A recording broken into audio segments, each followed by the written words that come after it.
Hello everyone আপোনালোক সকলোকে মোৰ চেনেলৰ অন্য এটা ভিডিঅলৈ স্বাগতম জনাইছো। আজি মই আপোনালোকৰ মাজলৈ পকৰি ৰেচিপি লৈ আহিছো। পকৰি বনাবলৈ সকলোৱে জানেই, কিন্তু তথাপিও মই কেনেকৈনো বনাও হেতুৱে আপোনালোকক দেখাওঁ বুলি ভাবিলো। এই পকৰি বনাবৰ কাৰণে মই 2-3 ঘণ্টা মানৰ আগতে মচুৰ আৰু মগু দালি মিক্স কৰি এনেদৰে পানীত তিয়াই থৈ দিছিলো আৰু তাৰ পাছত এনেদৰে মিক্সি জাৰত পিচিবৰ কাৰণে লৈ লৈছো। আৰু এইটো বস্তু চাওকচোন, নৰসিংহ পাত কোনে এনেকৈ আনি থৈ দিয়ে বাৰু, হাঁচি থৈ দিয়ে। আচলতে ঘৰলৈ যেতিয়া গৈছিল তেতিয়া নৰসিংহ পাত মই লৈ আহোঁ আৰু এতিয়া শুকাই গ'ল, তথাপিও কামত আহি যায়। এতিয়া চাওকচোন, মই নৰসিংহ পাত আৰু দালিখিনি পিচি ল'লোঁ। তাৰপিছত এতিয়া ইয়াত অলপমান পালেং শাক দি দিছোঁ আৰু অলপমান ধনিয়া দি দিছোঁ। এতিয়া পিঁয়াজ এটা, অলপ ডাঙৰ চাইজৰ পিঁয়াজ এটা সেনেকৈ মিহি মিহি নহয় আৰু অলপ ডাঙৰেই হ'ল, তেনেকৈ কাটি ল'লোঁ।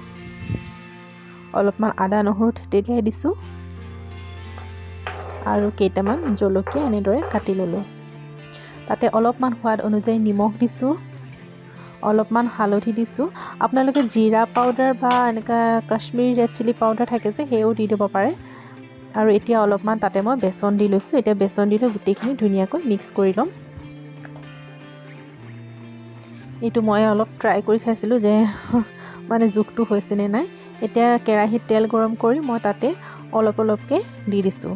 মই হাত ইউজ কৰিছোঁ, কাৰণ চামুচে দিলে ইমান এটা ঠিক নাহে, গোটা নিচিনা হয়। হাতেৰে দিলে ধুনীয়াকৈ শ্বেপটো মানে অলপ স্প্ৰেড হৈ যোৱা নিচিনা হয় যে, ভাল লাগে তেনেকৈ দিলে।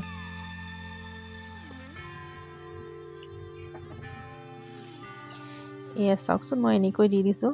আচলতে তেল চাই পকৰিটো অলপ বেছি হ'ল, মানে তেলটো অলপ বেছি হ'ব লাগিছে। আচলতে মই কি কৰোঁ, মানে ফ্ৰাইড বস্তুবিলাক যেতিয়া কিছুমান বস্তু ফ্ৰাই কৰা হয় তেলত, সেই তেলখিনি আকৌ নেক্সট ব্যৱহাৰ কৰিব নালাগে বুলি কয়। সেইকাৰণে মই যিমান পাৰোঁ ফ্ৰাই বস্তুবিলাক অলপ কম তেলতে ফ্ৰাই কৰিবলৈ চাওঁ, যাতে যোনখিনি পেলাবলগীয়া তেল হয় সেইখিনি বেছি হৈ নাযায়। দুখ লাগে দিয়কচোন, তেলৰ যিমানহে দাম।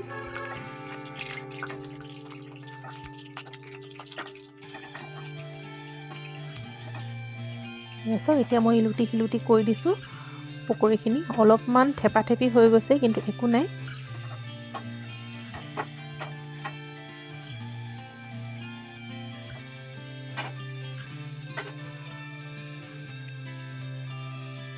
আনফালে মই চাহৰ কাৰণে অলপমান দালচিনি আৰু ইলাইচি এনেকৈ গাখীৰখিনিত দি লৈছোঁ। এইফালে মোৰ পকৰিখিনি হৈ গ'ল।